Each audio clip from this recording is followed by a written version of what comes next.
Welcome everybody to the channel. I've got a bent rim on this car and I've got a new one. I need to get it swapped over. I'm going to show you how to do that. Replacing tires is way easier than anyone thinks. All you need is this special tool.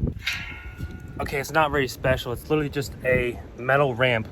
Do not use the plastic ones. They do not work. You want the ends of them to be sharp and pointy to grab onto that tire and pop it down.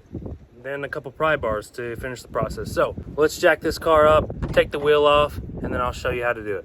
And I don't want to forget, you do need a vehicle, a pretty heavy vehicle, that's going to clear the ramps. Four-wheel drive helps, but it is not needed. See that front bumper? It's got plenty of clearance. I guess if you want to use something lower, you could stack up some wood and achieve a smaller incline. You will need to use a valve cover remover tool to deflate the tire. Having positive pressure in the tire will fight against the process of debeading it. Align the ramp to the tire of the vehicle. Make sure it's straight on so you don't fall off the ramp. It's important to put the ramps on the right spot. You want it closer to the rim, but not super close, because sometimes when you drive up on these things, it can push the ramp up onto the rim and then flip the whole wheel towards the vehicle. This is about the sweet spot. The wind was just getting worse, so from here on out, I'm just going to have to do a voiceover. Now this ramp is pretty steep. Sometimes they do slide because of that. That's okay as long as your wheel slides with it. Just go nice and easy. This is where a four-wheel drive vehicle will really help. Good job, Ariel! It's important to jump on the rest of the tire to make sure it's debeaded fully from the wheel. Do it now, not later. Wave your driver back down. You can absolutely do this by yourself with your head out the window, and that's usually how I do it, honestly. But in order to share this video with you DIYers, I need my helper today. Flip the wheel over on the other side. If you're worried about scratches, lay down a few layers of cardboard. Make sure everything is aligned and give your driver the go-ahead. The backsides usually take more time to get off due to the design, which I'll get into later. And sometimes you can let the vehicle sit on the ramps for a few minutes and it will slowly work its way down off the bead. But if it doesn't, all you gotta do is back off the ramp, rotate the wheel 90 degrees, and go again.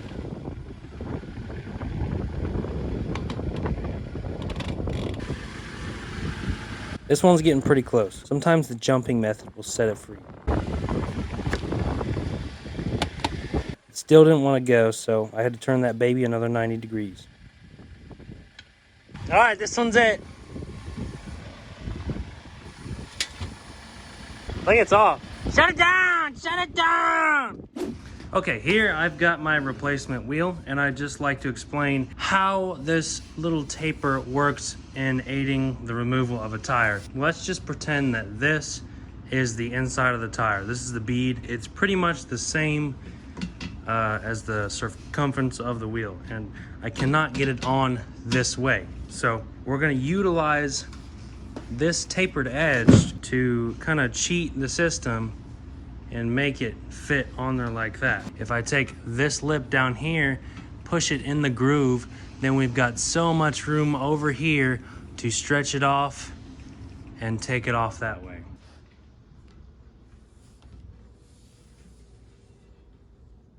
Okay, I like to have at least one big pry bar and a couple other small ones, at least 3 utensils to do this job. I find it best that you want to push the tire down right in front of you so that you can pry this side, have much more leverage that way. Go ahead and push that down in there as far as you can, but just take that, keep that tire pressed down in the groove.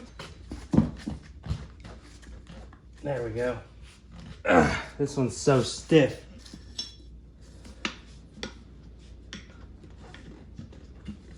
Now, I should probably put that other one in there too. And now, this is why I like to use 3. So you can get it started and just kind of keep going. Take the middle one and then just move along. Making sure your tire is being pushed down in that groove.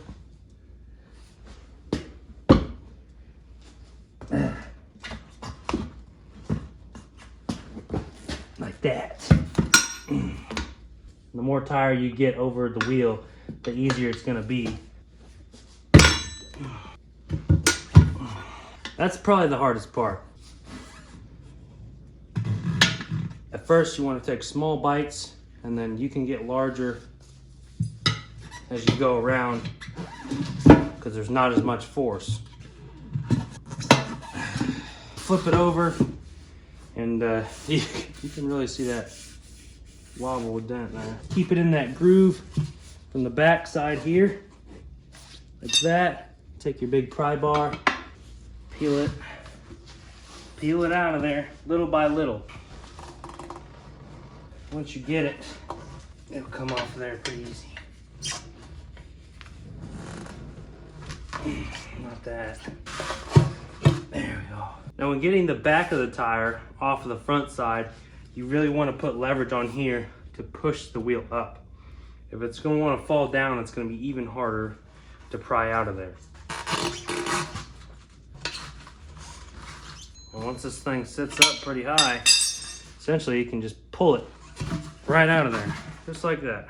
Now, if you're reusing this tire, you want to keep note of which direction it was. If the wheel came out like this, it is on the back right. The direction is going to be this way. So I need to make sure that I put the new wheel on the same way I took this one out. All right, I'm using some soapy spray here just to help me get the wheel pressed in there. Gonna make sure your rim is clean and free of dirt. Keeping in mind that lip here, you want this tire to set right in there. So I'm gonna put it in there with a little force, and then just go ahead and pry around it.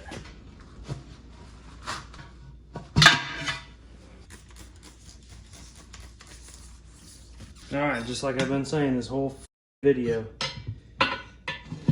one side needs to go in that groove. Put your knees on there. You want to keep your knees on the spots where it's already in. Otherwise, it's just going to fall right out on the other side. So go around, pry it in there, move your knee up, keep going, make sure this gets pushed down in there.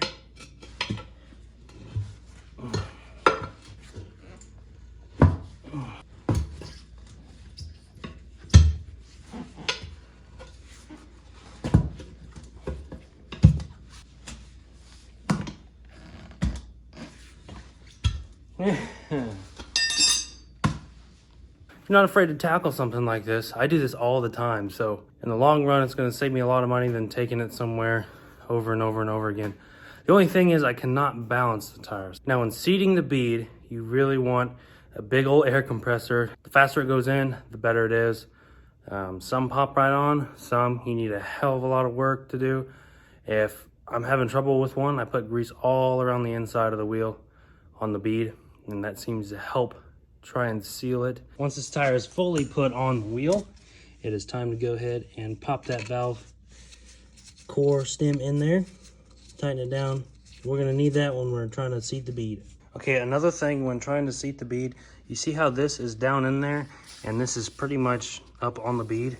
That is not going to seal very well. It's gonna be leaking air. What you really want is an even all around seal. That's gonna have the rubber in contact with the whole wheel, and that's what's gonna seal when it's being pushed out, like this.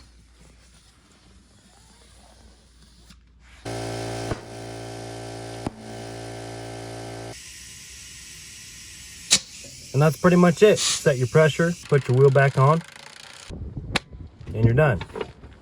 Unless you do want it balanced, then you're gonna have to go take it somewhere and get it balanced, but I never do that. Anyway, if you got any questions or if there's any other tips that you want to add, feel free to comment down below.